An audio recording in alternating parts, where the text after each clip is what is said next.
හොඳයි දරුවනේ අපි අද ජෛව පද්ධති තාක්ෂණ විද්‍යාව උසස් පෙළ 12 වෙනි ශ්‍රේණියේ 7 වෙනි ඒකකයට දරුවනේ 12 වෙනි ශ්‍රේණියේ 6 වන ඒකකයට අදාළව විශේෂයෙන්ම උසස් තාක්ෂණික ශිල්ප ක්‍රම භාවිතයෙන් ශාක ප්‍රචාරණය නියැලීම කියන ඒකකයට අදාළව දුවේ පුතේ සමාලෝචන ප්‍රශ්නයි දුවල පුතාලත් එක්ක සාර්ථකව සාකච්ඡා කරමින් ඉන්නේ. හොඳයි දුවේ පුතේ අපිත් අද ආරම්භ කරනවා ප්‍රශ්න අංක 21 සිට සමාලෝචන ප්‍රශ්න ඔබත් එක්ක සාකච්ඡා කරමින් ඉන්නේ දරුවනේ සමාලෝචන ප්‍රශ්න පළවෙනි කොටසත් එක්කයි දුවේ පුතේ එකතු වෙලා ඉන්නේ. විශේෂයෙන්ම ඔබ දන්නවා විශේෂයෙන්ම උසස් තාක්ෂණික ශිල්ප ක්‍රම භාවිතයෙන් ශාක ප්‍රචාරණය නියැලීම 6 වෙනි ඒකකයේ දරුවනේ විශේෂයෙන්ම 6 වෙනි ඒකකයේ කොටස් දෙකක් අපි කතා කරනවා. විශේෂයෙන්ම ශාක ප්‍රචාරණය ගැන කතා කරපුවාම දරුවනේ ප්‍රධාන වශයෙන් අපි විශේෂයෙන්ම කතා කරලා අවසන් කරලා තියෙන්නේ මේ වෙනුවට පුතේ වර්ධක ප්‍රචාරණ ක්‍රම විශේෂයෙන්ම අලිංගික ප්‍රචාරණ ක්‍රම විදියට ශාක වර්ධක ප්‍රචාරණ යටතේ කෘත්‍රිම වර්ධක ප්‍රචාරණ ක්‍රම විදියට පුතේ අතු බැඳීම බද්ධ කිරීම සහ පටක රෝපණය වගේම දරුවනේ ශුද්ධ ප්‍රචාරණයට අදාළවත් සිද්ධාන්ත කරුණු මේ නෝඩ දුවල පුතාලත් එක්ක සාර්ථකව සාකච්ඡා කරලා අවසන් කරලා තියෙන මේ වගේම දරුවනේ තවාන් පැල නිෂ්පාදනය සම්බන්ධනොත් අපි එක දෙවනි කොටස විදියට දරුවනේ කතා කරලා තියෙන්නේ තවාන් සම්බන්ධයෙන් රයිට්. හොඳයි දුවේ පුතේ අපි ඒකේට අදාළව සමාලෝචන ප්‍රශ්නයි දුවල පුතාලත් එක්ක කතා කරමින් ඉන්නේ. මේ නෝඩ සමාලෝචන ප්‍රශ්න 20ක් දුවල පුතාලත් එක්ක සාර්ථකව සාකච්ඡා කරලා අවසන් කරලා තියෙන එකේට අදාළව අද 21 වෙනි ප්‍රශ්නයේ සිට අපි ආරම්භ කරනවා දරුවනේ මේ කොටස. හොඳයි. බලමු දුවේ පුතේ. බලන්න දුවේ පුතේ ප්‍රශ්නේ ලියා ගන්න දරුවනේ 21 වෙනි ප්‍රශ්නේ ප්‍රධාන අතු බැඳීමේ ක්‍රම දෙක සඳහන් කරන්න. ලේයරින් වල ඉන්නේ පුතේ අපි. ලේයරින් වල ඉන්නේ.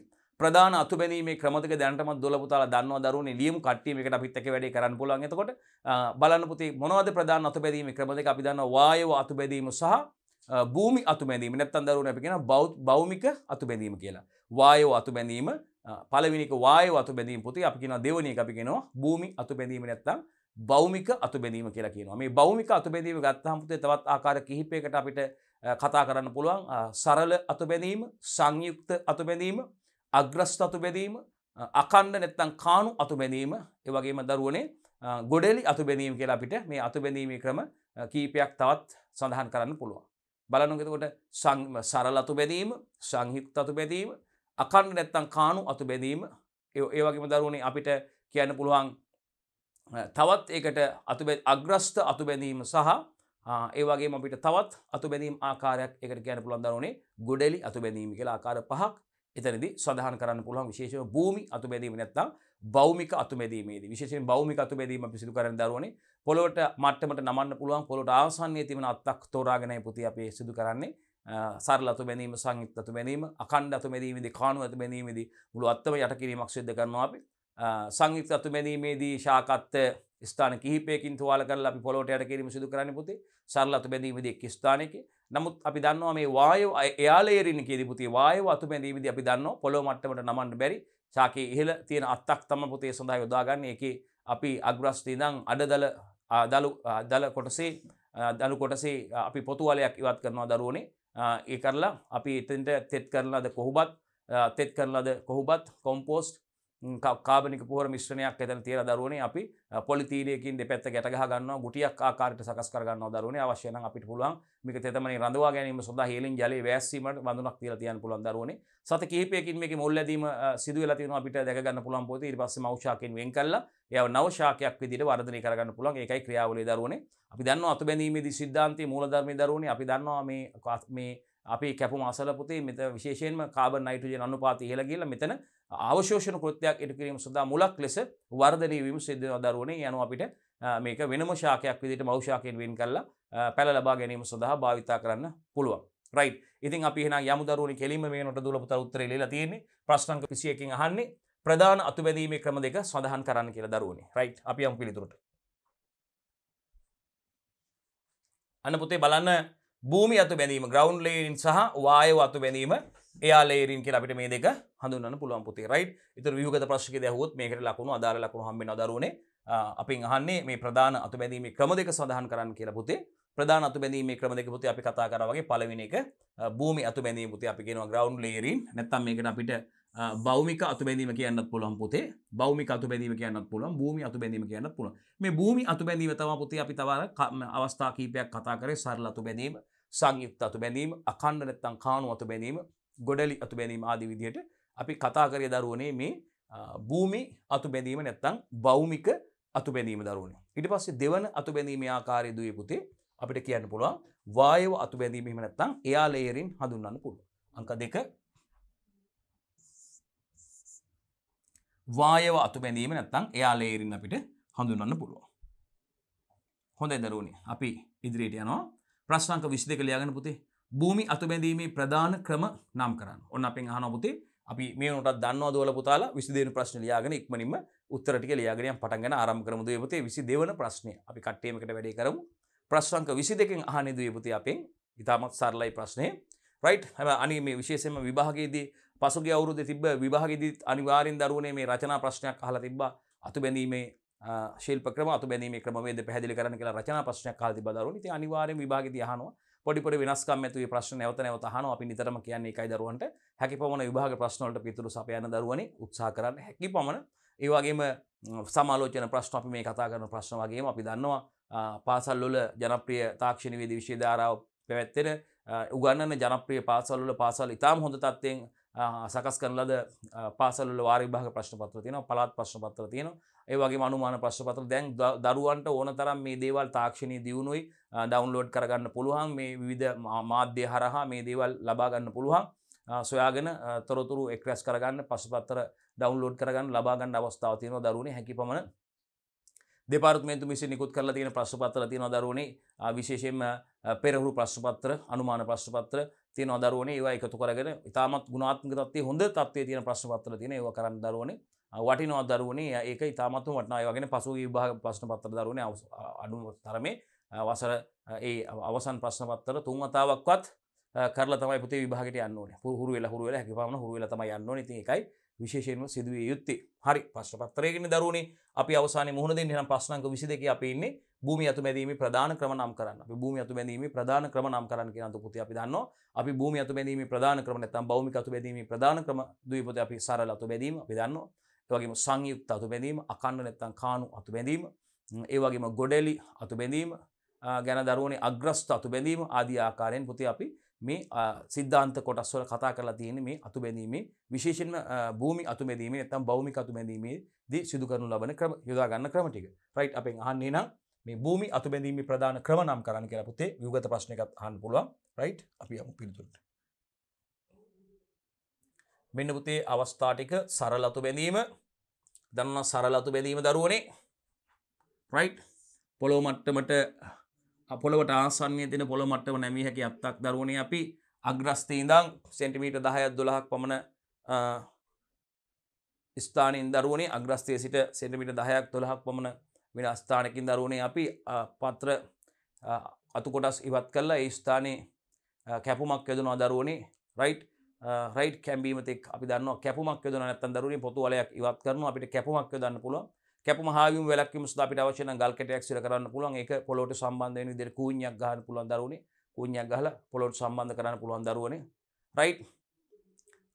එතකොට අපි දන්නවා මේකෙදි මේ සති කීපයකින් මෙයා අපි දන්නවා මුල් වර්ධනය වීමට පස්සේ දරුවනේ අපිට මව් ශාකයෙන් අරන් වෙනම ශාකයක් විදිහට මෙයාව හිතව ගන්න පුළුවන් පවත්වා ගැනීම හැකියාවක් තියෙනවා දරුවනේ. මේකට මතු පිටපස් මතු පිටපස් කාබනික ද්‍රව්‍ය කොම්පෝස්ට් මේකට දරුවනේ අපිට ස්පර්ශ වීමට තියන්න පුළුවන්. ඒ විදිහට පසත් එක්ක ස්පර්ශ වෙන විදිහ ආකාරයටයි පුතේ මේක සම්බන්ධ කරලා තියෙන්නේ.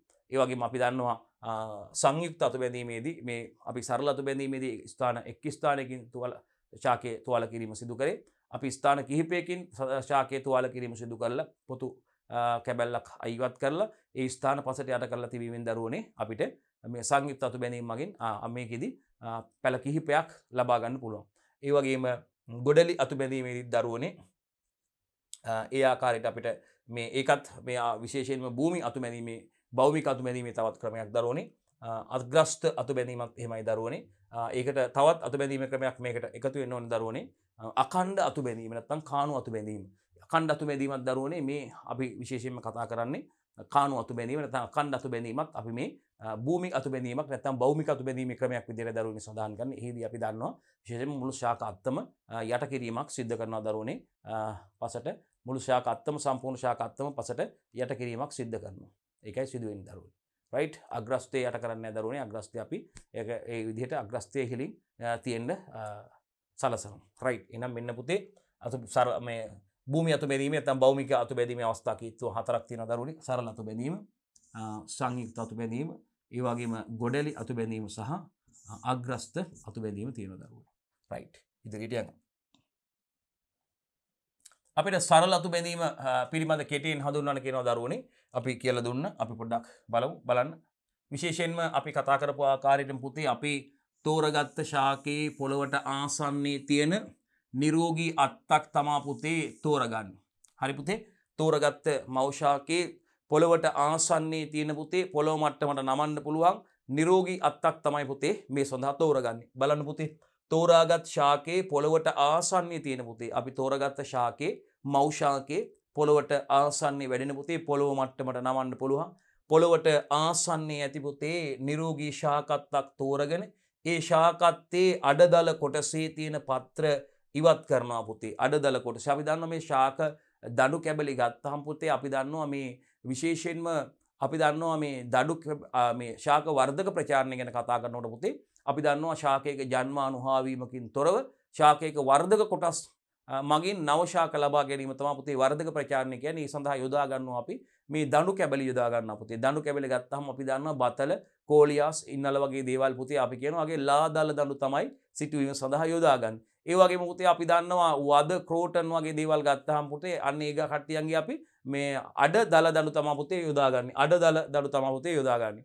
ඒ වගේම අපි දන්නවා පුතේ බෝගරිලා, මඤ්ඤොක්කා වගේ බෝග වගා කරගන්න අවශ්‍ය වෙනවා පුතේ දල දඬු තමයි පුතේ අපි යොදාගන්නේ. ඉතින් මේකෙදි මේ දඬු ආකාරයේ ප්‍රමාණය ගැනයි දඬු වල ස්වරූපය ගැන කියන්නේ පුතේ අපි දන්නවා. ඉතින් ඒ ගැන කතා කරද්දී විශේෂයෙන්ම මේ සඳහා මේ අතු බැඳීමේදී සරල අතු බැඳීමේදී පුතේ අපි තෝරාගත්ත මව් ශාකයේ පොළවට ආසන්නයේ පොළොව මට්ටමට නමන්න පුළුවන් නිරෝගී අත්තක් තෝරගෙන පුතේ අත්තේ අඩදල කොටසේ තියෙන පත්‍ර ඉවත් කරගන්නවා පුතේ. එම ස්ථානයේ අඟල් භාගයක් පමණට පළලට පුතේ පොතු වලයක් ඉවත් කිරීම හෝ ආනත කැපුමක් යෙදීම සිදු කරනවා අපි. මොකද පුතේ කරන්නේ බලන්න. අඩදල කොටසේ තියෙන පත්‍ර ඉවත් කරගන්නවා පුතේ. ඒ වගේම එම ස්ථානයේ අඟල් භාගයක් පමණ පළලට පුතේ අඟල් භාගයක් පමණ පළලට පොතු වලයක් හරිද නැත්නම් පොතු වලල්ලක් ඉවත් ප්‍රශ්නයක් නැහැ පුතේ. ඉවත් කිරීම නැත්නම් ආනත කැපුමක් යෙදීම සිදු කරන්න ඕනේ පුතේ. මේ ආනත කැපුමක් යෙදුවොත් කැපුම වැසීම වැළැක්වීමට හාවීම වැළැක්වීමට පුතේ එතනට කුඩා ගල් කැටයක් අපිට සිර කරන්න පුළුවන්. රයිට් පුතේ කට්ටිය මේකට ලියාගමු අපි. තෝරගත්ත ශාකේ නැත්නම් මව් ශාකේ පුතේ පොළවට ආසන්නව වැඩෙන නැත්නම් පොළව මට්ටමට නැමිය හැකි පොළවට ආසන්නයේ වැඩෙන කරුණු දෙකම කියන්න පුළුවන් පුතේ. නිරෝගී අත්තක් තෝරගෙන අත්තේ අඩදල කොටසේ තියෙන පත්‍ර ඉවත් කරනවා පුතේ. රයිට් ඊට පස්සේ ඒ ස්ථානයේ අඟල් භාගයක් පමණ පළලට පොතු වලල්ලක් නැත්නම් පොතු වලයක් ඉවත් කිරීම හෝ ආනත කැපුමක් යෙදීම සිදු කරන්න ඕනේ පුතේ. අනතුරුව මේ ආනත කැපුමක් යෙදුවා නම් ඒ කැපුම හාවීම නැත්නම් වැසීම වැළැක්වීමට පුතේ අපිට කුඩා ගල් කැටයක් සිර කරන්න පුළුවන්. රයිට් මං හිතන්නේ දුවල පුතාලට ඉතාමත්ම පැහැදිලි. ඒ අපි මේ ආකාරයට කිරීමෙන් පුතේ මුල් ලැබීම උත්තේජනය වීම සිදු වෙනවා පුතේ. පස්සේ ස්ථාන පොළවට ස්පර්ශ වනසේ පුතේ කූඤ්ඤයක් සවි කර ගැනීමෙන් අත්ත සෙලවීම වළක්වා ගන්න පුළුවන්. තෙත් කරන ලද කොම්පෝස්ට් පොහොර හා මතු පිටපත් සහිත මිශ්‍රණයක් මේ කැපූ ස්ථානයේ මතට දාලා බරක් තියන්න අවශ්‍යයි දුවේ පුතේ. එහෙනම් බලන්න මෙසේ කිරීමෙන් මුල් ලැබීම උත්තේජනය වෙනවා පුතේ. ඒ වගේම ඒ ස්ථානයේ පොළවට ස්පර්ශ වෙන තේ පුතේ කූඤ්ඤයක් සවි කර ගැනීමෙන් අත්ත සෙලවීම වළක්වා ගන්න පුළුවන්. තෙත් කරන ලද කොම්පෝස්ට් ඒ වගේම පොහොර හා මතු පිටපත් පුතේ සහිත මිශ්‍රණයක් මේ කැපූ ස්ථානයේ මතට දාලා බරක් තියන්න ඕනේ. මේ පියවර ටික අනිවාර්යයෙන්ම අනුගමනය කරන්න ඕනේ පුතේ. වෙන වෙනම ලියන්න අවශ්‍ය නැහැ. මේ එක ක්‍රමයක් හරි අහන්න පුළුවන් පුතේ. විහුගත මත මාදිරී ප්‍රශ්නක ගියපාර කෙලියම සම්පූර්ණ රචනා ප්‍රශ්නයක් ආව පුතේ. ඊළඟට ඒ විදිහට මේ වෙනම කොටස් ටික අහන්න පුළුවන් පුතේ පියවරය. හරි. අපිට මේ සරල අතු බැඳීම සිදු කරන්න පුළුවන් ශාක කිහිපයක් අහනවා පුතේ. සරල අතු බැඳීම සිදු කරන්න පුළුවන් ශාක කිහිපයක්. මේ බලන්න අපිට අර දෙහි ලෙමන් සමන් පිච්ච යොදා ගන්න පුළුවන් පුතේ. පොළොවට ආසන්නයේ වැඩෙන අත්තක් තෝරගන්න පුළුවන් පුතේ. පොළොව මට්ටමට නමන්න පුළුවන්. පොළොවට ආසන්නයේ වැඩෙන අත්තක් තෝරගෙන පුතේ අපිට ඒක ක්‍රියාවලියේ නිරෝගී අත්තක් තෝරගන්න පුළුවන් පුතේ. දෙහි ලෙමන් පෝච්චි දෙහි කියලා දවුරුනේ අපි කියන වගේම සමන් පිච්ච මේ ආකාරයට අපිට ශාක ලබා ගැනීම සඳහා මේ සරල අතු බැඳීමේ ශිල්ප ක්‍රමය භාවිතා කරන්න පුළුවන්. ශාක තුනක් දරුවනේ මෙතන සඳහන් වෙනවා. දෙහි ලෙමන් පෝච්චි දෙහි කියලා අපි කියන්නේ දරුවනේ. සමන් පිච්ච ශාකෙත් පුතේ අපිට වැලක් තියෙනකොට අපිට ඒක යොදා ගන්න පුළුවන් දරුවනේ මේ ක්‍රියාවලිය සඳහා සරල අතු බැඳීමේ ක්‍රියාවලිය සඳහා මේ ක්‍රමය යොදා ගන්න පුළුවන් ශාක සඳහා උදාහරණ තමයි පුතේ මේ තියෙන්නේ. රයිට් මම හිතන්නේ දුවලා පුතාලට ඉතාමත්ම පැහැදිලි. ප්‍රශ්න අංක 25ට යනවා පුතේ අපෙන් අහනවා සංයුක්ත අතු බැඳීම පිළිබඳ කෙටියෙන් හඳුන්වන්න. රයිට් දුවලා පුතාලා ප්‍රශ්න ලියාගෙන උත්තරේ ලියන්න පටන් ගමු දරුවනේ. අපි දන්නවා මේකෙදි අර වගේම පුතේ පොළවට ආසන්නයේ තියෙන පොළොව මට්ටමට නැමිය හැකි නිරෝගී අත්තක් තෝරමු පුතේ. මේ අත්තේ ස්ථාන කිහිපයකින් අපි කලින් අර එක් ස්ථානයකින් පුතේ පොතු වලයක් අයින් කරේ නැත්නම් ආනත කැපුමක් යෙදුවේ ස්ථාන කිහිපයකින් තුවාල කරනවා පුතේ. මේ විදිහට කැපුමක් යොදලා අපි පොළොවට සම්බන්ධ කරලා දරුවනේ පොළොවට සම්බන්ධ කරලා අර ඒ විදිහටම මේවට අර මේ මතු පිටපස් කොම්පෝස්ට් ඒ වගේම පොහොර මිශ්‍රණයක් සකස් කරලා ඒව මත තියලා පුතේ තද වෙන්න තියෙනවා. ඒ ඊට පස්සේ අපිට මේ ස්ථාන කිහිපෙින්ම මුල් ඇද්දීම උත්තේජනය කරලා පැල ලබා ගැනීමට අවස්ථාවක් තියෙනවා සංයුක්ත අතු බැඳීමේදී. හොඳයි පුතේ අපි බලමු එහෙනම් කට්ටියමකට කරමු. ප්‍රශ්න ලියාගෙන පුතේ ප්‍රශ්න අංක 25 සංයුක්ත අතු බැඳීම පිළිබඳ කෙටියෙන් හඳුන්වන්න. හරි. එතකොට පුතේ මෙන්න මේ තෝරගත්ත ශාකයේ පුතේ තෝරගත්ත ශාකයේ දිග ඒ වගේම නැමෙන සුළු වැල් සහිත විය යුතු අතර හරි එහි පොළව ආසන්නයේ ඇති අත්තක් තමයි පුතේ අපි තෝරගන්නේ. තෝරගෙන අපි කිව්වා වගේ අන්න බලන්න එක තැනකින් නෙවෙයි කිහිප තැනකින් පොතු වලලු ඉවත් කිරීම හෝ ආනත කැපුම් යොදා ගැනීම කරන්න පුළුවන්. ඔය ටික මතක තියෙන්න ඕනේ පුතේ. සරල අතු බැඳීමේදී අපි කරේ එක් ස්ථානයකින් පොතු වලල්ලක් ඉවත් කිරීම හෝ ආනත කැපුමක් යෙදීමනේ. මේකෙදි පුතේ සංයුක්ත අතු බැඳීමේදී අපි තෝරගත්ත ශාකයේ දිග නැමෙන සුළු හරිද පුතේ ඒ වගේම වැල් සහිත විය යුතුයි පුතේ. ඒ ශාකයේ පොළවට ආසන්නයේ වැඩෙන පොළවට ආසන්නයේ තියෙන අත්තක් තෝරගෙන පුතේ ඒ අත්තේ කිහිප තැනකින් පොතු වලලු ඉවත් කිරීම හෝ ආනත කැපුම් යොදා ගැනීම කරන්න පුළුවන් සංයුක්ත අතු බැඳීම කියන්නේ ඒකයි පුතේ. රයිට්. මේ ආනත කැපුම් යොදා ගන්නකොට පුතේ ඒ කැපුම් ස්ථාන හාවීම නැත්නම් වැසීම වළක්ව ගන්න අපිට කුඩා ගල් කැටයක් සිර කරගන්න පුළුවන්. එමගින් මුල් ඇදීම උත්තේජනය වෙනවා පුතේ. බලන්න පුතේ මේ ආනත කැපුම් යොදා ගන්නකොට ඒ වැසීම වළක්වා ගැනීමට කුඩා ගල් කැටයක් සිර කරගන්න ඕනේ. එමගින් අපිට මුල් ඇදීම උත්තේජනය වෙනවා පුතේ. හරි. ඊට පස්සේ මේ ශාකාත්තේ කැපුම් යොදාගෙන එම ස්ථාන පොළවට යටවන පරිදි කූඤ්ඤයක් ගහලා පොළවට සම්බන්ධ කරන්න ඕනේ පුතේ. ඒ වගේම පස්සේ මේ තෙත් ගන්න ලද කොම්පෝස්ට් මතු පිට පස් සහිත මිශ්‍රණය පුතේ අර කැපුම් සහිත පොළවට සම්බන්ධ ස්ථානයේ මතට දාලා බරක් තියන්න ඕනේ. ස්ථාන කීපයකින් අපි කැපුවානේ පොතු වල ඉවත් කරලා ඒ ආකාරයට සියලුම තැන් වලින් මේ ආකාරයට තෙත් කරන ලද කොම්පෝස්ට් හා මතු පිට පස් සහිත මිශ්‍රණය පුතේ මේ කැපුම් සහිත පොළවට සම්බන්ධ ස්ථාන මතට තියලා අපි බරක් තියනවා. හරි. මේ ආකාරයටයි පුතේ සංයුක්ත අතු බැඳීම සිදු කරන්නේ. සත කීපයකින් නිරීක්ෂණය කරනකොට පුළුවන් අපිට මුල් වැදීම උත්තේජනය වෙලා තියෙනවා, මුල් වැදීම සිදුලා තියෙනවා. ඊට පස්සේ අපිට මේගොල්ලෝ වෙනම මව් ශාකයෙන් වෙන් කරලා වෙනම ශාක විදියට සිටුවා ගැනීම සිදු කරන්න හැකියාව තියෙනවා දරුවෝ. හොඳයි අපි යනවා ප්‍රශ්න අංක 26ට. අපෙන් අහනවා මේ සංයුක්ත අතු බැඳීම සිදු කළ හැකි ශාක කිහිපයක් නම් කරන්න කියනවා පුතේ. සංයුක්ත අතු බැඳීම සිදු කරන්න පුළුවන් ශාක කිහිපයක් නම් කරන්න කියනවා පුතේ. අපිට බුලත්, මිදි, වැල් දොඩම් සහ ගම්මිරිස් ශාක සඳහා පුතේ සංයුක්ත අතු බැඳීම සිදු කරන්න පුළුවන්. මෙන්න පුතේ සංයුක්ත අතු බැඳීම සිදු කරන්න පුළුවන් ශාක කිහිපයක් පුතේ. බුලත්, මිදි, වැල් දොඩම් සහ ගම්මිරිස් ශාක යොදා ගන්න පුළුවන් පුතේ සංයුක්ත අතු බැඳීමේ ක්‍රියාවලිය සඳහා මේ මගින් පැල ලබා ගන්න පුළුවන් පුතේ අපිට සංයුක්ත අතු බැඳීම මගින් අපිට පැල ලබා ගන්න පුළුවන් ශාක විදියට පුතේ බුලත් නේද පුතේ වැල් ආකාරයට පොළොව මට්ටමට ආසන්නයේ තියෙන අපිට අත්තක් තෝර ගන්න පුළුවන් පොළොව මට්ටමට නමන්න පුළුවන් පොළොවට ආසන්නයේ තියෙන අත්තක් තෝර ගන්න පුළුවන් පුතේ ඒ වගේම මිදි ශාකෙත් අපිට වැල් ආකාරයට තියෙන පුතේ මෙවුවා නේද ඒ වගේම වැල් දොඩම් ගත්තත් පැෂන් ෆෘට් නේද වැල් ආකාරයට යන්නේ පුතේ නේද දරුවනේ ඒ වගේම ගම්මිරිසුත් එහෙමයි දරුවනේ අපිට වැල් ආකාරයටයි මේවා තියෙන්නේ මේ ශාක ඒවත් අපිට පොළොව මට්ටමට පොළොවට ආසන්නයේ තියෙන නැමී හැකි අත්තක් තෝරගෙන මේ සංයුක්ත අතු බැඳීම සඳහා යොදා ගැනීම මගින් නව පැල නව ශාක ලබා ගැනීම සිදු කරන්න පුළුවන් ක්‍රමයක් විදිහට පුතේ මේ සංයුක්ත අතුබැඳීම අපිට හඳුන්වන්න පුළුවන්. භූමි අතුබැඳීමේ ක්‍රමයක් විදිහට නැත්නම් භෞමික අතුබැඳීමේ ක්‍රමයක් විදිහට මේ සංයුක්ත අතුබැඳීම යොදාගෙන මේ ආකාරයට අපිට බුලත්, මීදි, වැල්දුඩම් සහ ගම්බිරිස් වැනි ශාක ප්‍රචාරණය කරගන්න පුළුවන්. මගින් නව පැල ලබා ගැනීම පුතේ පහසුවෙන්ම සිදු කරගන්න පුළුවන් ක්‍රමයක් විදිහට අපිට එයා හඳුන්වන්න පුළුවන්. හොඳයි දරුවෝ. අපි යනවා ප්‍රශ්නාංක 27ට පුතේ. අපෙන් අහනවා වායව අතුබැඳීම සිදු කරන ආකාර කෙටියෙන් පැහැදිලි කරන්න කියලා. ප්‍රශ්නාංක 27. ඉතින් අපි මේක නිතරම කතා කරලා තියෙනවා පුතේ වායව අතුබැඳීම සිදු කරන ආකාරය අපි කතා කරලා තියෙනවා. මෙතනදිත් පුතේ අපි නැවත සැරයක් කතා කරනවා. ඒ තරමටම වැදගත් පුතේ මේවර විභාගයට ඕගොල්ලෝගෙන් අහන්න පුළුවන්.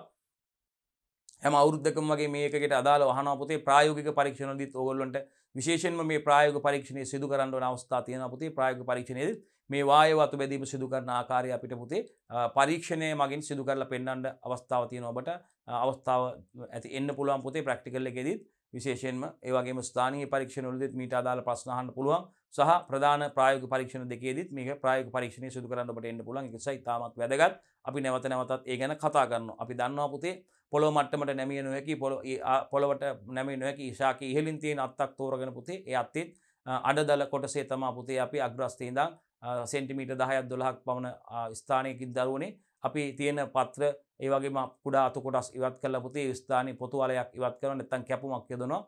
කැපුමක් යොදලා පුතේ ඒ මතට අපි මාතු පිටපස් කොම්පෝස් කොහොබත් සහිත මිශ්‍රණයක් සකස් කරලා පුතේ ගුටියක් ආකාරයට තියලා ඒ මත තියලා දරුවනේ අපි එක පොලිතීනයකින් වහලා පොලිතීනයකින් ආවරණය කරලා පුතේ දෙපැත්ත හොඳින් ගැට ගසා ගැනීම සිදු කරනවා. මේක තෙතමනේ රඳව ගන්න ඕන නිසා අපිට පුතේ ඉහළින් ඕනනම් ජලයේ වැස්සීම සඳහා ජල බඳුනක් තියෙන පුළුවන් ජලයේ වැස්සෙන ආකාරයට. ඊට පස්සේ සති කීපයකින් දරුවනේ අපිට මේක තුල මුල් වර්ධනය වෙලා තියෙනවා දකින්න පුළුවන්. ඊට පස්සේ මෙයා මව් ශාකයෙන් වෙන් කරලා අරගෙන වෙනම නව ශාකයක් අලුත් ශාකයක් විදිහට අපිට වර්ධනය කර ගැනීමට අවස්ථාව සහ හැකියාව තියෙනවා දුවේ පුතේ. හොඳයි දුවේ පුතේ එහෙනම් බලන්න හොඳට. එතකොට අපිට මේ වායව අතුබැඳීම සිදු කරන ආකාරය කෙටියෙන් පැහැදිලි කරන්න කියලා කියන්නේ දරුවනේ. අපි බලමු යමු ඉදිරියට. බලන්න. අන්න ශාකයකට සුදුසු අත්තක් තෝරාගෙන ශාකයක පුතේ ශාකයක සුදුසු අත්තක් තෝරගෙන පුතේ ඒ අත්තේ අපි කිව්වා වගේ අඩදල කොටසේ පොතු වලයක් ඉවත් කිරීම සිදු කරන්න පුළුවන්. මේ පොළොවට ඉහළින් තියෙන ශාකයක මේ කියන්නේ මේ අත්ත ශාක අත්ත පොළොව මට්ටමට වඩා ඉහළින් තියෙන අත්තක් පුතේ ඒකයි වායව අතුබැඳීම නැත්නම් එයා ලේයරින් කියලා කියන්නේ පුතේ. ශාකයක මේ ශාකයට සුදුසු අත්තක් තෝරාගෙන එහි අඩදල කොටසේ පුතේ අපි පොතු වලයක් ඉවත් කරනවා. විශේෂයෙන්ම අපි මේ කියන්නේ පොළොව මට්ටමට ඉහළින් තියෙන අත්තක් තමයි තෝරගන්නේ. හරි. පස්සේ කාබනික පුහුර නැත්නම් කාබනික ද්‍රව්‍ය මතු පිටපස්සා කොහොබත් ජලයේ සමග මිශ්‍ර කරලා හදා ගන්නා ලද මිශ්‍රණයක් මේ කැපුම් පෘෂ්ඨයේ වැසෙනසී රයිට් සාගත මිශ්‍රණයක් පුතේ මේ කැපුම් පෘෂ්ඨයේ වැසෙන පරිදි තියලා පොලිතින් ආවරණයක් යොදා හොඳින් ගැට ගසා ගැනීම සිදු කරන්න ඕනි පුතේ. රයිට්. එතකොට පුතේ අපිට මේ සඳහා මේ කැපුම සිදු කළ ස්ථානයේ මදක් පහලින් පුතේ අත්‍ය ප්‍රමාණයට ගැලපෙන විදිහට සෙන්ටිමීටර් 10ක් 15ක් පමණ දිගට කපාගත්ත පොලිතින් බටයක් පුතේ අපිට අත්තේ ඉහළින් ඇතුළු කරලා පහලින් ගැට ගහ ගන්න පුළුවන් පුතේ. එතකොට මේක බෑගයක් විදිහට දිස් වෙනවා පුතේ. මේක තුළට අපිට පුළුවන් මේ පස් මිශ්‍රණය දාලා අපි දන්නවා ගුටියක් ආකාරයට තියෙන විදිහට තද කරගෙන පුතේ ඉහළ කෙළවරින් බැඳ ගන්න පුළුවන්. රයිට්. හරි. පැහැදිලි නේද දරුවෝ? හොඳයි පුතේ අපි ප්‍රශ්නාංක 28ට යනවා. 28 වායව අතුබැඳීම සඳහා සුදුසු ශාක කිහිපයක් නම් කරන්න කියලා පුතේ අපි බලමු. මෙන්න පුතේ අපිට පුළුවන් ලෙමන්, කජු, දෙලුම්, රෝස සහ ක්‍රෝටන් මේ සඳහා යොදා ගන්න පුළුවන් පුතේ. ලෙමන් ශාකය ඒ වගේම කජු ශාකය යොදා ගන්න පුළුවන් පුතේ. කජු කැෂියු කජු ශාකය යොදා ගන්න පුළුවන්. දෙලුම් ශාක, රෝස සහ ක්‍රෝටන් ශාක පුතේ අපිට යොදා ගන්න පුළුවන්. රයිට්. ප්‍රශ්නාංක 29 යනවා පුතේ ශාක බද්ධ කිරීම යනු කුමක්ද? බද්ධ කිරීම ගැන නැවතත් පුතේ අහලා තිනවා ශාක බද්ධ කිරීම යනු කුමක්ද? ප්‍රශ්නාංක 29 අහනවා ශාක බද්ධ කිරීම යනු කුමක්ද කියලා පුතේ. රයිට්. ලියාගන්න පුතේ. ලියාගෙන උත්තරේ ලියන්න. ප්‍රශ්න අපිත් එක්කම කරමු. යමු අපි. ශාක බද්ධ කිරීම යනු කුමක්ද කියලා බද්ධ කිරීමට යම් පුතේ බලන්න. හරි. මෙන්න බලන්න. මූල මණ්ඩලයක් සහිත ශාකයකට පුතේ මූල මණ්ඩලයක් සහිත ශාකයකට එයා තමයි ග්‍රාහක ශාකය වෙන්නේ. වෙනත් ශාකයක කොටසක් හෝ ශාක දෙකක් සම්බන්ධ කර තනි ශාකයක් ලෙස වර්ධනය කර ගැනීමයි පුතේ බද්ධ කිරීම කියලා කියන්නේ. හොඳයි දරුවනේ. එතකොට බද්ධ කිරීම කියලා කියන්නේ මූල මණ්ඩලයක් සහිත ශාකයකට දරුවනේ ග්‍රාහක ශාකයේ විදිහට අපි දන්නවා මූල මණ්ඩලයක් සහිත ශාකය කියන්නේ වෙනත් ශාකයක කොටසක් තවත් ශාකයක කොටසක් හෝ ශාක දෙකක් සම්බන්ධ කරලා තනි ශාකයක් ලෙස වර්ධනය කර ගැනීම තමයි පුතේ බද්ධ කිරීම කියලා කියන්නේ. අපි දන්නවා බද්ධ කිරීම අපි සිදු කරන්නේ ද්විබීජපත්‍රී ශාක අතර පමණයි බද්ධ කිරීම සිදු කරන්නේ. ඒකට හේතුව දන්නවා දුවල පුතාලා මේ ද්විබීජපත්‍රී ශාකවල පුතේ අපි දන්නවා ශෛලම ෆ්ලෝයම වශයෙන් වෙන්වෙන්ව පවතුණු සනාල කලාප තියෙනවා. හරි. එතකොට ශෛලම ෆ්ලෝයම ශෛලම ෆ්ලෝයම ශෛලම ෆ්ලෝයම වශයෙන් වෙන්වෙන්ව පවතින සනාල කලාප තියෙනවා. එතකොට ඒවා හරියට එකිනෙක ස්පර්ශ වෙන්න එපා පුතේ. කැම්බියම පටක ස්පර්ශ වෙන්න ඕන නම් ඕනනම් මේ ද්විබීජපත්‍රී අත ශාක විතර පමණයි ශාක අතර පමණයි අපිට බද්ධ කිරීම යොදා ගන්න පුළුවන් වෙන්නේ. අපි දන්නවා ඒක බීජපත්‍රී ශාකවල තියෙන විසිරුණු සනාල කලාප පුතේ. ඒක නිසා අපි දන්නවා ඒක බීජපත්‍රී ශාක සඳහා මේ බද්ධ කිරීම යොදා ගැනීමට හැකියාවක් නැහැ. අපි දන්නවා විශේෂයෙන්ම බද්ධ කිරීම ගැන කලිනුත් අපි කතා කරලා ප්‍රශ්න අහලා තියෙනවා. රයිට්. එතකොට මේ බද්ධ කිරීමේදී පුතේ අපි විශේෂයෙන්ම දන්න කාරණාවක් තමයි පුතේ මේ බද්ධ කිරීමේ ක්‍රියාවලිය අපි දන්නවා උද්භිත විද්‍යාත්මකව සමාන ශාක අතර තමයි සිදු කරන්නේ පුතේ. උද්භිත විද්‍යාත්මකව සමාන ශාක අතරයි මේ බද්ධ කිරීම සිදු වෙන්නේ. ඒ කියන්නේ අපි දන්නවා මේ බද්ධයේදී මේවා සංගතියක් අසංගතියක් පෙන්වන්න බෑ පුතේ. හරි. ඒක නිසා මේක විශේෂයෙන්ම අපි දන්නවා එකම කුලේ ශාක අතරයි සිදු වෙන්නේ. උද්භිත විද්‍යාත්මකව සමාන එකම කුලේ ශාක අතර අසංගතියක් තියෙන්න බෑ පුතේ. හරි. මේ බද්ධය සංගත වුණොත් තමයි මේක බද්ධය සාර්ථක වෙන්නේ පුතේ. ඒ නිසා මතක තියාගන්න එකම කුලේ ශාක අතර තමයි බද්ධ කිරීම සිදු වෙන්නේ. අපි කියනවා උද්භිත විද්‍යාත්මකව සමාන ශාක අතර තමයි පුතේ මේ බද්ධ කිරීම යොදාගන්නේ අපි. හරි. එතකොට මේකෙදි පසට සම්බන්ධව තියෙන මුල් සහිත කොටස තමයි පුතේ ග්‍රාහකය කියලා කියන්නේ. පසට සම්බන්ධව තියෙන මුල් සහිත කොටස තමයි පුතේ ග්‍රාහකයේ විදියට හඳුන්වන්නේ යනුවෙන්ද වෙනත් ශාකයකින් සම්බන්ධ කරන අංකුරය හෝ රිකිල්ල තමයි පුතේ අනුජය යනුවෙන් හඳුන්වන්නේ. එහෙනම් අපි දන්නවා පසට සම්බන්ධව තියෙන ශාකය තමයි පුතේ පසට සම්බන්ධව තියෙන මුල් සහිත කොටස තමයි පුතේ ග්‍රාහක ශාකය නැත්නම් ග්‍රාහකය කියලා හඳුන්වන්නේ අපි. ඒ වගේම වෙනත් ශාකයකින් සම්බන්ධ කරන අංකුරය හෝ රිකිල්ල තමයි පුතේ අනුජය යනුවෙන් අපි හඳුන්වන්නේ. අනුජය කියලා හඳුන්වන්නේ ඒක. රයිට්. පැහැදිලිනේ? හොඳයි අපි ඉදිරියට යමු දරුවනේ. රයිට්. ප්‍රශ්න අංක 30ට ඇවිල්ලා ඉන්න දුවේ පුතේ අපි බද්ධ කිරීම සඳහා තෝරා ගන්නා ග්‍රාහකයක තිබිය යුතු ලක්ෂණයි දුවේ පුතේ අපි කතා කරන්න යන්නේ. බලන්න. මේ බද්ධ කිරීම සඳහා අපි තෝරා ගන්නා ග්‍රාහකයක් සතු ලක්ෂණ මේ මූල මණ්ඩලයක් සහිත පොළොවට සම්බන්ධ ශාකය තමයි ග්‍රාහක ශාකය කියන්නේ.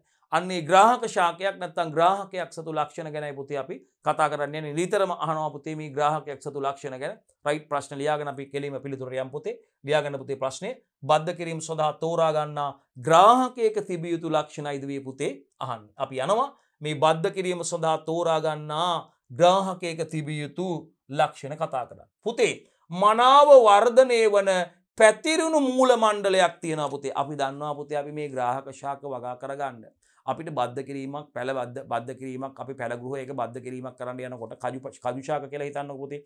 අපිට ග්‍රාහක ශාක අපිට කජු අපිට අවශ්‍යයි අපේ ඉඩමක නැත්නම් අපේ ශේෂ්ත්‍රයක අපිට කජු පැල අක්කර අපි කියමු අක්කර 10ක නැත්නම් අක්කර 25ක විතර ප්‍රමාණයකට අපිට කජු පැල 2000ක් හිටව ගන්න අවශ්‍යයි. බද්ධ කජු පැල.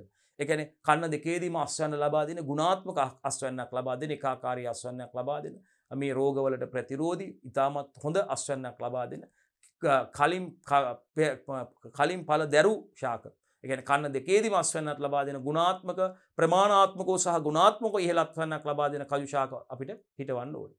එහෙනම් අපිට බද්ධ පැල මේ සඳහා ලබා ගන්න ඕනේ. එහෙනම් අපි සඳහා පැල බද්ධ කරගන්න ඕනේ. එහෙනම් ඉස්සෙල්ලා මොකද අපි කරන්නේ? අපි එක් කන්නේකදී පමණක් අස්වැන්න දෙන කජු බීජ අරගෙන සාමාන්‍ය කජු බීජ අරගෙන මේ කජු බීජ අපි තවන් දාන්න ඕනේ. පොලිතින් මළු වල බෑග් වල තවන් දාලා. ක්‍රමානුකූලව ඒගොල්ලන්ට අවශ්‍ය ප්‍රශස්ත තත්ත්ව ලබා දීලා නේද දරුනේ. නෙට් දැල් ගෘහයක් ඇතුලේ ඒගොල්ලන්ට ප්‍රශස්ත තත්ත්ව ලබා දීලා නේද ජලයේ ක්‍රමානුකූලව පොහොර සපේන. මෙයා පැන්සලක පමණ විස්කම්බයක් වන තෙක් ශාකයක් පැතිරුණු මූල මණ්ඩලයක් සහිතව පැන්සලක පමණ විස්කම්බයක් සහිත වන ආකාරයට මේ පැලේ වර්ධනය කරගන්නවා. ඊට පස්සේ අපි බද්ධ කිරීමට ආසන්න වෙනකොට මෙයාට ක්‍රමානුකූලව ජලය දැමීම නතර කරනවා, පොහොර දැමීම නතර කරලා දරුවනේ අපි ඔන්න දැන් බද්ධය සඳහා සූදානම්. මේ පැල දැන් අපි පැල 2000ක් ලබා ගන්න අපිට මේ ග්‍රාහක පැල අඩුම තරමේ 2100ක් 200ක්වත් 2500ක්වත් හදා ගන්න. මොකද මේ පැල මැරෙන්නත් පුළුවන්, මේ යන්නත් පුළුවන්, වැඩිපුර පැල ටිකක් හදා ගන්නවා. අන්න ඊට පස්සේ දැන් අපි හෙට උදෑසන නම් මේ බද්ධ කිරීම කරන්නේ අපි ආසන්නයේ තියෙන කජු වගා කරලා තියෙන ගුණාත්මක හා ප්‍රමාණාත්මක ඉහළ අස්වැන්නක් ලබා දෙන. කියන්නේ කන්න දෙකේදීම අස්වැන්න ලබා දෙන ගුණාත්මක ශාක වලින් රිකිලි කපා ගන්න ඕනේ. රිකිලි දළු දාන අවස්ථාවේ රිකිලි කපා ගන්න නැහැ පුතේ අපි. රයිට් මතක තියාගන්න ප්‍රජනන අවස්ථාව සහ දළු දාන අවස්ථාවේදී මේ රිකිලි කපා ගන්නේ වර්ධනය වෙන අවස්ථාවේ තමයි රිකිලි කපා ගන්න. අපි පෙර දවසේ හැන්දෑවේ රිකිලි කපාගෙන ඇවිල්ලා ඒවත් එත ගෝණියකින් වහලා තියලා පහවදා උදේට තමයි මේ බද්ධ කිරීම සිදු කරන්න මේක සූදානම් කරගන්නේ. එහෙනම් ග්‍රාහක ශාක පිළියෙල කර ගැනීම ඉතාමත්ම වැදගත් පුතේ. ඒක තමයි අපි කිව්වේ. මිසදා ග්‍රාහක ශාක මුලින්ම පිළියෙල කරගන්න ඕනේ. ඊට පස්සේ තමයි මේ බද්ධ කිරීම සිදු කරන්න අපි සූදානම් කරගත් ආකාරයට බද්ධ කිරීම සිදු කරන්නේ. එතකොට එහෙනම් ඒ පැලුම් රිකිලි බද්ධයක් ගැනයි කිව්ව. ඊට අමතරව අපි දන්නවා අංකුර බද්ධිය තියෙනවා, රිකිලි බද්ධිය තියෙනවා නේද? අංකුර බද්ධියේදී පුතේ අපි අංකුරයක් සහිත කැබැල්ලක් පොතු කැබැල්ලක් තමයි යොදාගන්නේ. මේ සඳහා රිකිලි බද්ධයේදී පුතේ අංකුර කිහිපයක් සහිත රිකිල්ලක් සමා තමයි මේ බද්ධ කිරීම සඳහා අපි යොදා ගැනීම සිදු කරන්නේ. හොඳයි දුවේ පුතේ. එතකොට එහෙනම් මනාව වර්ධනය වන පැතිරුණු මූල මණ්ඩලයක් තියෙන්න ඕනේ පුතේ. අන්න අපි මේ ග්‍රාහකයක තිබුණු ලක්ෂණය කතා කරන්නේ පුතේ. එයාගේ මනාව වර්ධනය වන පැතිරුණු මූල මණ්ඩලයක් තියෙන්න ඕනේ පුතේ. ඒ වගේම එයා අහිතකර පරිසර තත්ත්වවලට ඔරොත්තු දීමේ හැකියාව තියෙන්න ඕනේ යාට. ඒකාකාරී වර්ධනයක් තියෙන්න ඕනේ පුතේ. අනුජයේ අයත් කුලයටම අයත් වෙන්න ඕනේ. ඒකනේ පුතේ මං කිව්වේ එකම කුලයේ ශාක අතර තමයි මේ බද්ධ කිරීම සිදු කරන්නේ පුතේ. එකම කුලයේ ශාක අතර උද්භිත විද්‍යාත්මකව සමාන ශාක කියලා කිව්වේ ඒකයි පුතේ. එහෙනම් ග්‍රාහකයක බද්ධ කිරීම සඳහා තෝරා ගන්නා ග්‍රාහකයක තිබුණු ලක්ෂණ ගැනයි දුවේ පුතේ අපි සාකච්ඡා කරමින් ඉන්නේ. එහෙනම් මේනකොට ඔබ හොඳට දන්නවා මනාව වර්ධනය වන පැතිරුණු මූල මණ්ඩලයක් තියෙන්න ඕනේ පුතේ. ඊටා හොඳින් වර්ධනය වෙන විහිදුණු පැතිරුණු මූල මණ්ඩලයක් සහිත වෙන්න ඕනේ පුතේ. අහිතකර පරිසර තත්වයන්ට ඔරොත්තු දීමේ හැකියාවක් ග්‍රාහකයට සතු වෙන්න ඕනේ පුතේ. ඒ වගේම ඒකාකාරී වැඩිමක් වර්ධනයක් තියෙන්න ඕනේ පුතේ. සහ අනුජය අයත් කුලයටම අයත් වෙන්න ඕනේ. ඒකයි එකම කුලයේ ශාක අතර බද්ධ කිරීම සිදු වෙනවා කියන්නේ පුතේ අසංගතියක් පෙන්වන්න බෑ. බද්ධයේදී සංගත වෙන්න ඕනේ මේවා. සංගත වෙන්න ඕනේ පුතේ. එහෙනම් උද්භිත විද්‍යාත්මකව සමාන ශාක අතර කියන්නේ එකම කුලයේ ශාක අතර තමයි පුතේ බද්ධ කිරීම සිදු වෙනවා. මේ ග්‍රාහකය ශාකය අනුජයේ අයත් කුලයටම අයත් වෙන්න ඕනේ පුතේ. රයිට්.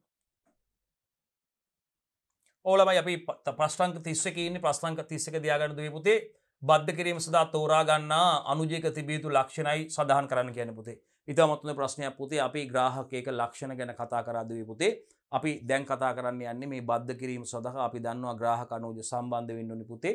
අපි කතා කරන්නේ දැන් කතා කරන්න යන්නේ දුවලා පුතාලත් එක්ක මේ බද්ධ කිරීම සඳහා තෝරා ගන්නා ලද අනුජයක තිබිය යුතු ලක්ෂණ ගැනයි පුතේ කතා කරන්න යන්නේ. හොඳයි දරුවනේ ප්‍රශ්නේ ලියා ගන්න. බද්ධ කිරීම සඳහා තෝරා ගන්නා අනුජයක තිබිය යුතු ලක්ෂණ සඳහන් කරන්න. පුතේ ගුණාත්මක බවින් වැඩි ඵලදාවක් තියෙන්න ඕනේ. මොකද අපිට අපි මේ බද්ධ කිරීමේදී පුතේ අපි බලාපොරොත්තු වෙන්නේ මේ අනුජයේ ලක්ෂණ සහිත ශාකයක් අපිට අවශ්‍ය වෙන්නේ. හරි. විශේෂයෙන්ම පළතුරු පැල වර්ග බද්ධ කරනවා පුතේ. වෙනත් භෝගඵල වර්ග බද්ධ කිරීම සිදු කරනකොට අපි මේ බලාපොරොත්තු වෙන්නේ පුතේ අපිට අවශ්‍ය වෙන්නේ අවසන් ප්‍රතිඵලය වෙන්නේ අනුජයේ ලක්ෂණ සහිත ශාකයක්. අනුජයේ ලක්ෂණ සහිත ශාකයක්. ඒ කියන්නේ අනුජයනේ බද්ධ කරන්නේ අපි ග්‍රාහකයට අනුජයේ ලක්ෂණ සහිත ශාකයක් අපි බලාපොරොත්තු වෙන්නේ. එහෙනම් මේ අනුජයේ විදිහට තෝරගන්න ශාක කොටස අංකුරේ නැත්තම් රිකිල්ල දරුවනේ අපි කියනවා විශේෂයෙන්ම ගුණාත්මක බවින් වැඩි ඵලදාවක් ලබා දෙන්න ඕන දරුවනේ. ගුණාත්මක බවින් වැඩි ක්වොලිටි එකකින් වැඩි ඵලදාවක් හාවස්ට් එකක් ලබා දෙන්න පුළුවන් කෙනෙක් වෙන්න ඕනේ පුතේ. වැඩි ඵලදාවක් බලාපොරොත්තු වෙන්නේ. රයිට්. ඒකනේ මේ බද්ධ පැල යොදාගන්නේ පුතේ. බද්ධ අඹ පැල නේද පුතේ? අපි යොදාගන්නේ මේ බද්ධ කරන ලද පැල බද්ධ කජු පැල. බද්ධ කරපු පැල යොදාගන්නේ ඒකනේ පුතේ. අපි මේ ගුණාත්මක බවින් වැඩි ඵලදාවක් ලබා ගන්න අපිට අවශ්‍ය වෙන්නේ ග්‍රාහකයේ ලක්ෂණ සහිත ශාකයක් නෙවෙයි අනුජයේ ලක්ෂණ සහිත ශාකයක්. එහෙනම් අනුජයේ ලක්ෂණ සහිත ශාකයක් නම් අපිට අවශ්‍ය වෙන්නේ. එහෙනම් මේ අනුජය කියන එක අපේ ඵලයත් ඒ අනුජයේ ආකාරයට පුතේ. අනුජයේ ලක්ෂණ සහිත ශාකයක් නම් ලැබෙන්නේ මේ අනුජයේ ආකාරයේ අනුජයට අයත් ශාකයේ මව් ශාකයේ ලක්ෂණ තියෙන ලක්ෂණනේ අපිට ලැබෙන්නේ.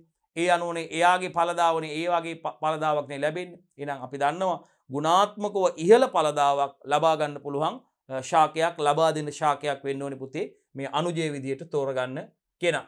ගුණාත්මක බවින් වැඩි ඵලදාවක් තිබීම. යාට ගුණාත්මක බවින් වැඩි ඵලදාවක් තියෙනවා. ඒ වගේම ඉහළ වෙළඳ වටිනාකමක් තියෙන්න ඕනේ පුතේ. ඉහළ වෙළඳ වටිනාකමක් තියෙන්න ඕනේ. දැන් අඹ වර්ග ගත්තොත් දරුවනේ කරත්ත කලම්බන් විලාඩ් අඹ සඳහා ඉහළ වෙළඳ කරත්ත කලම්බන් සඳහා ඉහළ වෙළඳ වටිනාකමක් තියෙනවා. අඹ වර්ග ගත්තාම. අනිකුත් අඹ වර්ගට වඩා දැන් බද්ද අඹ පැලයක් ගන්නකොට අපි ඒක කරත්ත කලම්බන් නැත්නම් විලාඩ් පැලයක් තමයි ගන්න. රයිට් ඒ සඳහා වැඩි ඉල්ලුමක් වැඩි වෙළඳ පොළ ඉල්ලුමක් තියෙනවා දරුවනේ. රයිට් ඉතින් එයා එහෙනම් අපි මේ තෝරගන්න අනුජය තෝරා ගැනීමේදී සලකා බැලිය යුතු ලක්ෂණයක් කරුණක් තමයි පුතේ ඉහළ වෙළඳ පොළ වටිනාකමක් තියෙන ඉහළ මාකට් වැලියු එකක් තියෙන කෙනෙක් වෙන්න ඕනේ. එහෙනම් ඉහළ වෙළඳ වටිනාකමක් තියෙනවා. පලිබෝධ උවදුරු වලින් තොර වෙන්න ඕනේ පුතේ. පලිබෝධ උවදුරු වලින් තොර වෙන්න ඕනේ.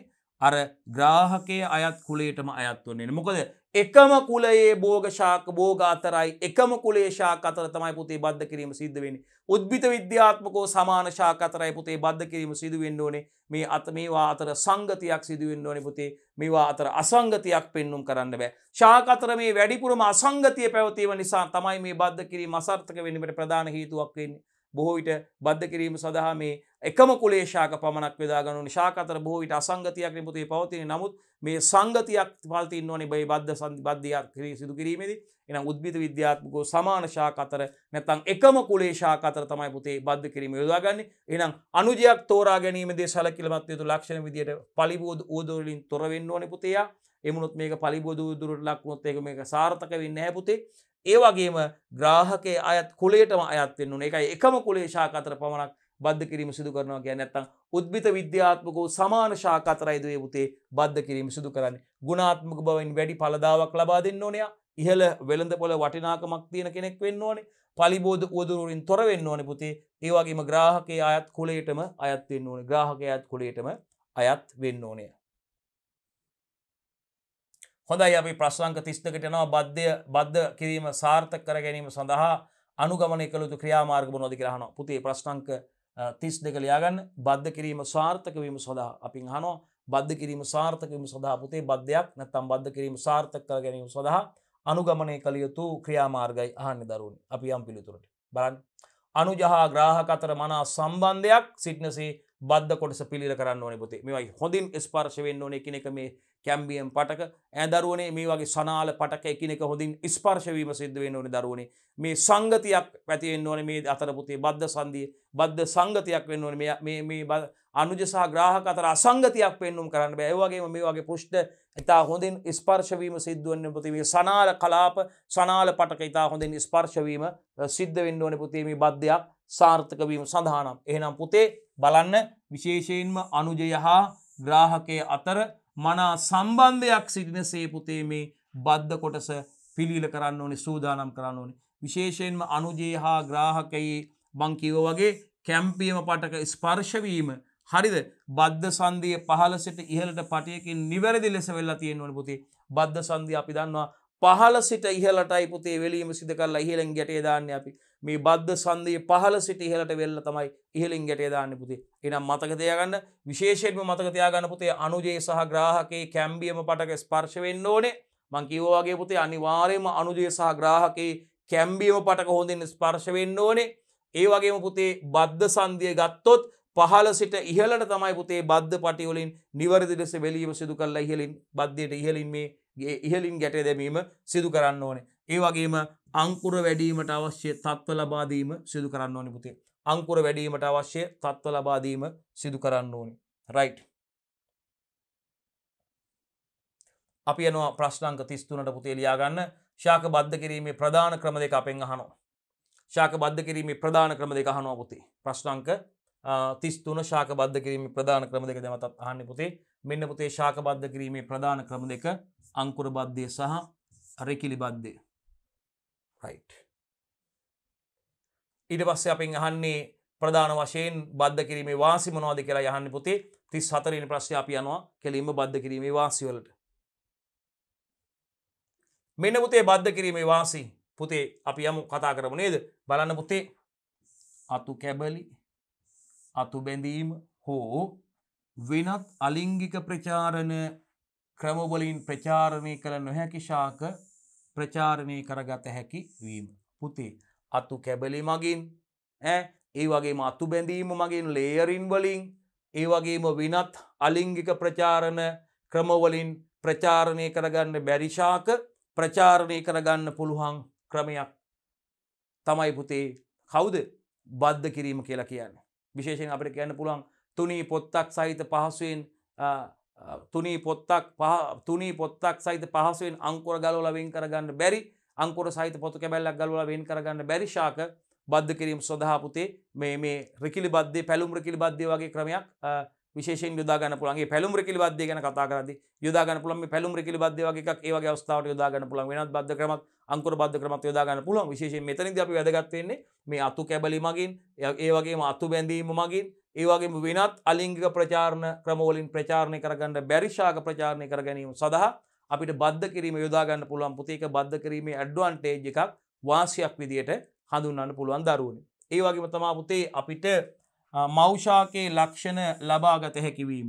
මෞෂාකයේ ලක්ෂණ ලබා ගන්න පුළුවන්. ඒ කියන්නේ අපි ග්‍රාහක අනුජ සම්බන්ධ කරපුවාම අපිට අනුජීය ලක්ෂණ සහිත ශාකයක් තමයි ලැබෙන්නේ. එහෙනම් අනුජය අයත් මෞෂාකයේ ලක්ෂණ සහිත ශාක අපිට ලැබෙනවා. ඒකයි එතනින් අපි අදහස් කරන්නේ. මෞෂාකයේ ලක්ෂණ ලබා ගන්න පුළුවන් වෙනවා.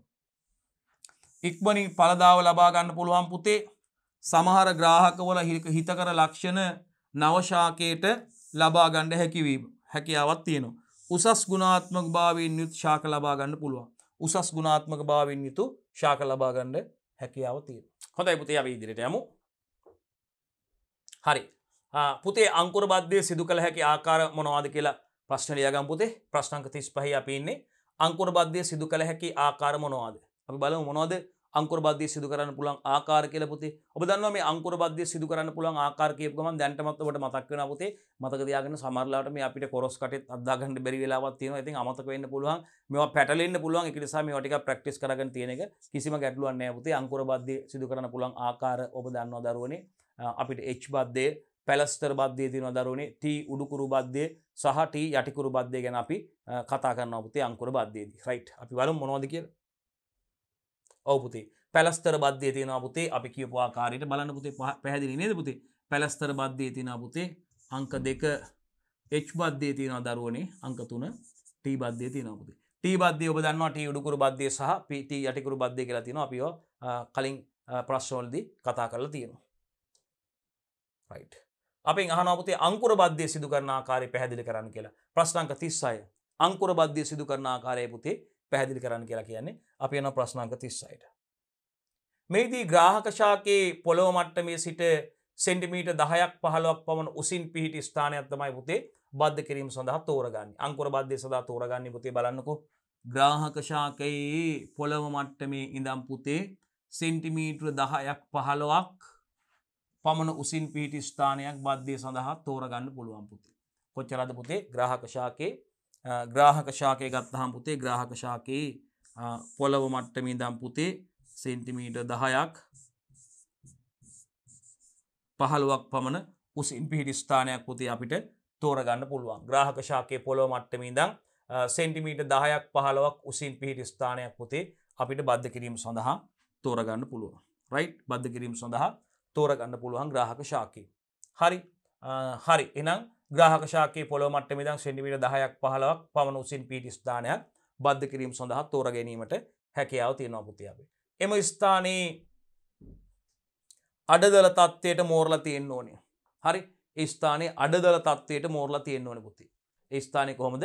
අඩදල තත්ත්වයට මෝරලා තියෙන්න ඕනේ ස්ථානයත්. රයිට්. අපි දන්නවා මේ දඬු ගත්තාම ලා දල දඬු, අඩ දල දඬු, දල දඬු කියලා ආකාරයට අපි තියෙනවා නේද දරුවනේ. එහෙනම් ඒ ස්ථානයේ අඩදල තත්ත්වයට මතක තියාගන්න. ඒ ස්ථානයේ පුතේ මෙම ස්ථානයේ අඩදල තත්ත්වයට මෝරා තියෙන්න ඕනේ. අවට පත්‍ර ඉවත් කරලා පුතේ අනුජය ඇතුළු කළ හැකි ප්‍රමාණයේ කැපුමක් යොදලා ග්‍රාහකයේ පොත්ත සකස් කරන්න ඕනේ. මේ කැපුම පැලස්තර ආකාරයට නැත්නම් T හැඩයට හෝ H හැඩයට කපා ගන්න පුළුවන්. අන්න බලන්න විශේෂත්වය පුතේ. අදාළ ස්ථානයේ අඩදල තත්ත්වයට මෝරලා තියෙන්න ඕනේ පුතේ. හරි. ඒ වගේම අවට පත්‍ර ඉවත් කරලා අනුජය ඇතුළු කරන්න පුළුවන් ප්‍රමාණයේ කැපුමක් යොදලා ග්‍රාහකයේ පොත්ත සකස් කරගන්න ඕනේ පුතේ. මෙම කැපුම පුතේ පැලස්තර ආකාරයට T හැඩයට එහෙම නැත්නම් හෝ H හැඩයට කපා ගන්න හැකියාවක් තියෙනවා. හොඳයි. හරි. ඊට පස්සේ අනුජයේ ප්‍රමාණය ග්‍රාහකයේ කැපුමට සරිලන පරිදි සකස් කරගෙන පුතේ අනුජයේ ග්‍රාහකයට සම්බන්ධ කරගන්න ඕනේ. පස්සේ බද්ධ කළ ස්ථානයේ මැනවින් ආවරණය වෙන පරිදි පුතේ පොලිතීන් පටියකින් බද්ධ පටි වලින් පහළ සිට ඉහළට වෙලීම සිදු කරන්න ඕනේ පුතේ. එසේ කිරීමෙන් බද්ධ සංදියට ජලය ඇතුළු වීම වළක්වා ගන්න පුළුවන්. අනුජයේ ප්‍රමාණය right අනුජයේ ප්‍රමාණය ග්‍රාහකයේ කැපුමට සරිලන පරිදි සකස් කරගෙන අනුජයේ ග්‍රාහකයට සම්බන්ධ කරගන්න ඕනේ. right ඒ වගේම පස්සේ මේ බද්ධ කළ ස්ථානයේ ඊටමත් හොඳින් ආවරණය වෙන විදිහට බද්ධ පටි වලින් නැත්නම් පොලිතීන් පටයකින් පහළ සිට ඉහළට වෙලීම සිදු කරන්න ඕනේ පුතේ. ඒ විදිහට කිරීමෙන් මේ බද්ධ සංදියට ජලය ඇතුළු වීම අපිට වළක්ව ගන්න පුළුවන්. right නේද? දැන් අපි හිතමු පැලස්තර බද්ධයේදී අපි ග්‍රාහක ශාකයේ මෙන්න මේ ආකාරයට පොතු කැබැල්ලක් අයින් කරගත්තා නම් අපි ඊට ගැළපෙන අනුජයක් නේද? අනුජයේ තෝරගත්ත කොට අනුජයේ ඒකට ගැළපෙන ආකාරයට සුදුසු අනුජයක් නේද පුතේ?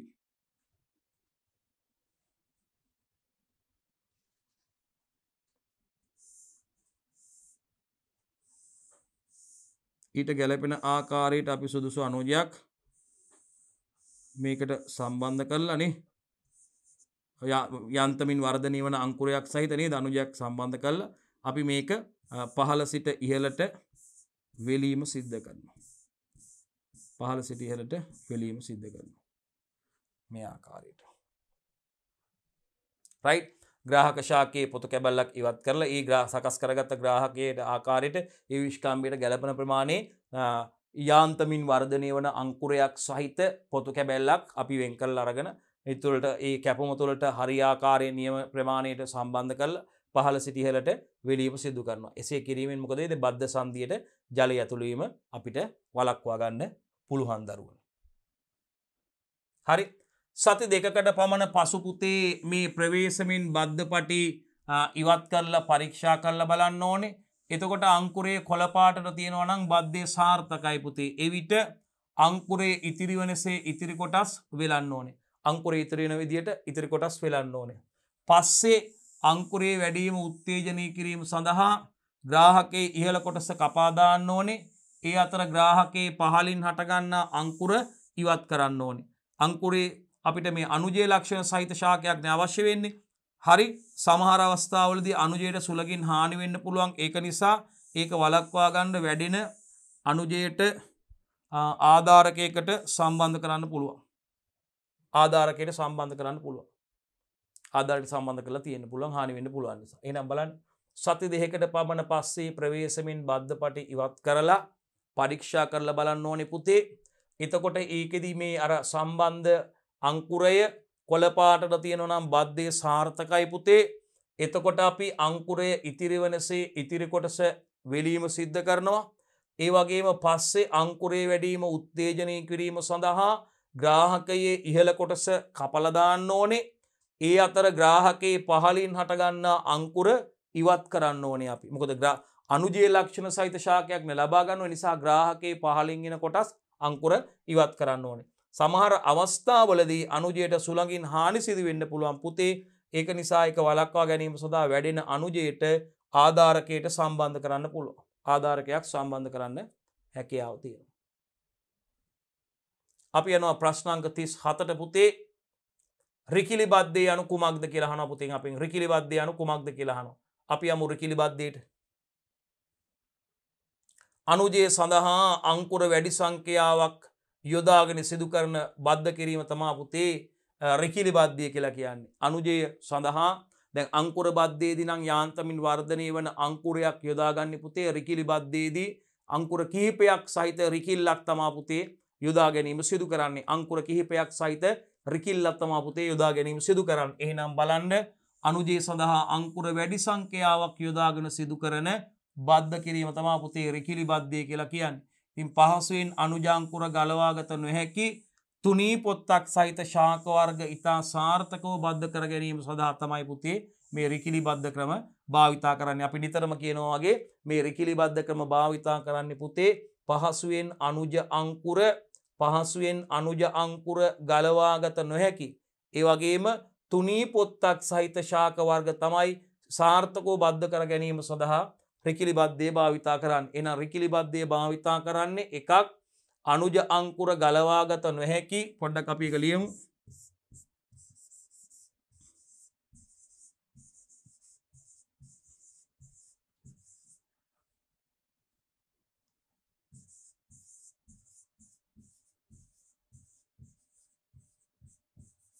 ගලවාගත නොහැකි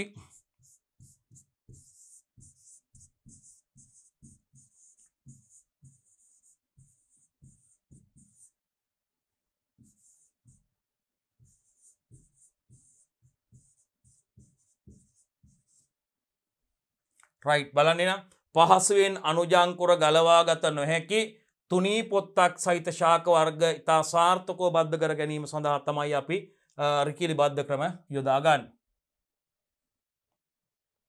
ප්‍රශ්නාංක 38න් අහනවා පුතේ මොනවද මේ රිකිලි බද්ධ ක්‍රම කියලා. ඒක අපි කතා කරලා නැහැ නේ කලින් ප්‍රශ්නවලදී. රිකිලි බද්ධ ක්‍රම මොනවද කියලා ලියාගෙන පුතේ ප්‍රශ්නාංක 38 අපෙන් අහනවා රිකිලි බද්ධ ක්‍රම මොනවද කියලා පුතේ. රිකිලි බද්ධ ක්‍රම මොනවද කියලා අපෙන් අහන්නේ. ප්‍රශ්නාංක 38 රිකිලි බද්ධ ක්‍රම මොනවද කියලා අහන්න. රයිට්.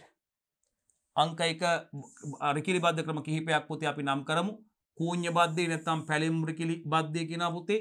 ආරුක්කු බද්ධය නැත්නම් ස්ටෝන් බද්ධය නැත්නම් ලපටි පැල බද්ධය හරිත බද්ධය කියලාත් මෙයාට කියනවා. කූඤ්ඤ බද්ධ නැත්නම් පුතේ අපෙන් අහන්නේ ප්‍රශ්නේ රිකිලි බද්ධ ක්‍රම.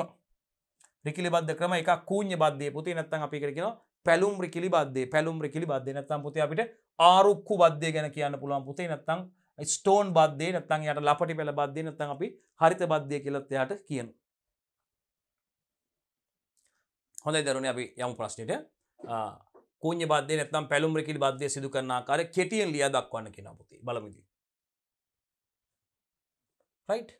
පුතේ ග්‍රාහකයේ පොළොව මට්ටමේ ඉඳන් සෙන්ටිමීටර් 20ක් 25ක් පමණ ඉහළින් තිරස්ව කපන්න ඕනේ පුතේ. ග්‍රාහකයේ දැන් අපි බඳුනක සකස් කරලා තියෙන බඳුනක තියෙන ග්‍රාහක පැලයක් නම් පුතේ අපිට පොලිතින් මේ පස් මට්ටමේ ඉඳන් පැලේ සෙන්ටිමීටර් 20ක් 25ක් පමණ ඉහළින් තිරස් කැපුමක් යොදන්න ඕනේ පුතේ ශාකේ. තිරස් කැපුමක් යොදන්න ඕනේ. රයිට්. තිරස් කැපුමක් යෙදීම. අනුජයේ කූඤ්ඤයක ආකාරයට සකස් කරගත් රිකිල්ලක්. කපාගත් රිකිල්ල පැලුම් රිකිලි බද්ධයනේ දෙපැත්ත කූඤ්ඤයක ආකාරයට සකස් කරගන්න ඕනේ. ග්‍රාහකයේ තිරස් කැපුම තුලින් පහළට කැපුමක් යොදා මේ ග්‍රාහකයේ තිරස් කැපුම තුලින් හරි මැදින් ග්‍රාහකයේ තිරස් කැපුම තුලින් හරි මැදින් පහළට සෙන්ටිමීටර් 5ක් පමණ පහළට සිරස් කැපුමක් යොදනවා. මේ තිරස් කැපුම විලා තියෙන ග්‍රාහකයේ හරි මැදින් දරුවනේ පහළට සිරස් පැලුමක් යොදනවා සෙන්ටිමීටර් 5ක් පමණ පහළට ගැඹුරට. හරි. ග්‍රාහකයේ තිරස් කැපුම තුලින් පහළට කැපුමක් යොදා අනුජය මොකද කරන්නේ? ඇතුල් කරලා බද්ධ පටි වලින් පහළ සිට ඉහළට වෙල්නවා. ඉහළින් තමයි ගැටය දාන්නේ. අනුජයේ වියලීම වැළැක්වීම සඳහා පොලිතින් යුරේකින් වැසීම සිදු කරන්න පුළුවන්. රයිට්. එහෙනම් මෙන්න සරලවම ග්‍රාහකයේ පොළොව මට්ටමේ ඉඳන් සෙන්ටිමීටර් 20ක් 25ක් පමණ ඉහළින් තිරස්ස කපන්න ඕනේ පුතේ. අනුජයේ කූඤ්ඤයක් ආකාරයට සකස් කරගත් රිකිල්ලක් අපි දන්නවා. ග්‍රාහකයේ තිරස් කැපුම තුලින් පහළට කැපුමක් යොදලා අනුජය ඇතුල් කරලා බද්ධ පටි වලින් පහළ සිට ඉහළට වෙනනවා. රයිට්. මේ විදිහට පැලුම මෙන්න මේ පැලුම තුලට පුතේ රයිට් පැලුම තුලට අනුජය ඇතුල් කරලා මෙහෙම ඇතුල් කරලා පහළ සිට ඉහළට වෙලීම සිද්ධ කරනවා. රයිට්. හරි. අනුජයේ වියලීම වැළැක්වීම සඳහා පුතේ මේකට පොලිතින් නුරකින් වහන්න පුළුවන් අපිට. හරි. ප්‍රශ්නාංක 40 පුතේ අපි ඉන්නේ කූඤ්ඤ බද්ධය සඳහා සුදුසු ශාක කිහිපයක් නම් කරන්න කියනවා පුතේ. බලන්න. කූඤ්ඤ බද්ධය සඳහා සුදුසු ශාක කිහිපයක් නම් කරන්න කියලා කියනවා. බලමු. අන්න බලන්න. මෙන්න පුතේ කූඤ්ඤ බද්ධය යොදා ගන්න පුළුවන් ශාක අඹ ශාකයේ සඳහා යොදා ගන්න පුළුවන් පුතේ. දෙහි ශාකයේ සඳහා යොදා ගන්න පුළුවන්. මේ වගේ තුනී පොත්තක් සහිත පහසුවෙන් අංකුරයක් ගලව ගන්න අපහසු ශාකනේ පුතේ. පොත්ත තුනේනේ. දෙහි ශාකය, දොඩම් ශාකය එහෙම දොඩම් ශාකය දොඩම් යොදා ගන්න. කොස් යොදා ගන්න පුළුවන් පුතේ තුනී පොත්තක් තියෙන ඒ වගේ. රඹුටන් යොදා ගන්න පුළුවන් පුතේ. ඒ වගේම අලිගැට peer යොදා ගන්න පුළුවන්. තවත් එකක් ලියමු පුතේ අපි. කජු ශාක මේ සඳහා යොදා ගන්න පුළුවන්. 7 වෙනිය. රයිට්. එහෙනම් බලන්න කවුද කියලා? අඹ, දෙහි, දොඩම්, කොස්, රඹුටන්, අලිගැට පෙර, කජු මේ සඳහා යොදා ගන්න පුළුවන් පුතේ. බලන්න අඹ ශාකය යොදා ගන්න පුළුවන්. අපෙන් අහන්නේ බලන්න හරිනේ පුතේ. පැහැදිලිවම කූඤ්ඤ බද්දේ නැත්නම් පැලුම් රිකිලි බද්දය, කූඤ්ඤ බද්දේ නැත්නම් පැලුම් රිකිලි බද්දය සඳහා සුදුසු ශාක කීපයක් අහන්නේ පුතේ බලමු. අඹ, දෙහි, දොඩම්, කොස්, රඹුටන්, අලිගැට පෙර, කජු වැනි තුනී පොත්තක් සහිත ශාක ප්‍රචාරණය කර ගැනීම සඳහා අපිට යොදා ගන්න පුළුවන්. අංකුරයක් ගලව ගන්න පහසුවෙන් ගලව ගන්න බැරි තුනී පොත්තක් සහිත ශාක ප්‍රචාරණය සඳහා පුතේ මේ කූඤ්ඤ බද්දේ නැත්නම් පැලුම් රිකිලි බද්දය යොදා ගැනීම අපිට සිදු කරන්න පුළුවන්. හොඳයි පුතේ අපි මේ 6 වන ඒකකයට අදාළ ප්‍රශ්න 40ක් සමාලෝචන ප්‍රශ්න 40ක් සාකච්ඡා කළා. අවසන් පුතේ අපි බලාපොරොත්තු වෙනවා ඊළඟ කොටසෙන් දොළ පුතාලත් එක්ක ඉතිරි ප්‍රශ්න සාකච්ඡා කරන්න බලාපොරොත්තු වෙනවා. කොටස් දෙකකින් පුතේ මේ සමාලෝචන ප්‍රශ්න සමන්විතයි දරුවනේ. ඔබට මේ පාඩමට අදාළ ප්‍රායෝගික පරීක්ෂණවලදී ගැටලු කොහොමද අහන්නේ? ඒ අහන ආකාරය සම්බන්ධව අපි බලාපොරොත්තු වෙනවා. දෙවනි කොටසෙන් දුවේ පුතේ සාකච්ඡා කරන්න බලාපොරොත්තු වෙනවා. මේ කොටසින් අපි විශේෂයෙන්ම සමාලෝචන ප්‍රශ්න පළවෙනි කොටසෙන් දරුවනේ අපි ඒකට අදාළව අපි ප්‍රශ්න විභාගෙදී අහන්න පුළුවන් විදිහේ ප්‍රශ්න සකස් කරලා දොළ පුතාලා වෙනුවෙන් සාකච්ඡා කරනවා. මේ වෙනකොට දුවේ පුතේ අපි දොළ පුතාලත් එක්ක ඒ ඒකකයට අදාළ 6 වෙනි එකකට අදාළ සමාලෝචන ප්‍රශ්න 40ක් සාකච්ඡා කළා. අවසන් අපි ඉදිරි කොටස් වලින් පුතේ අනිකුත් ඉතිරි ප්‍රශ්න සාකච්ඡා කරන්න බලාපොරොත්තු වෙනවා දොළ පුතාලත් එක්ක.